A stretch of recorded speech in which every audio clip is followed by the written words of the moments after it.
Kwa ajili ya wafanyasiasa tuanzie hapo, tungependa kuwaambia kama wao ni watu ambao wanaaminika na watu wengi, na katika uaminifu huo wajikaze kuishi katika na watu wao, katika kuwaonyesha namna ya kuishi vizuri na wengine na kujua kuangalia ni neno gani wanaweza kuwa wanasema ambalo linalounganisha kuliko kutawanya maneno ambayo yataenda kutenganisha watu.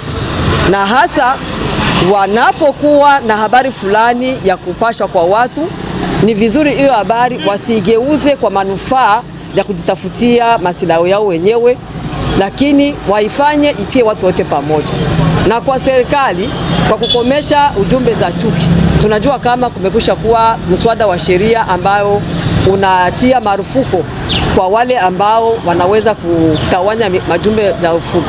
Tunaomba sasa serikali itekeleze hiyo sheria iweze kutumika kwa kiasi, ili kuanza kuadhibu wale ambao watakutana katika makosa wakitawanya habari za chuki.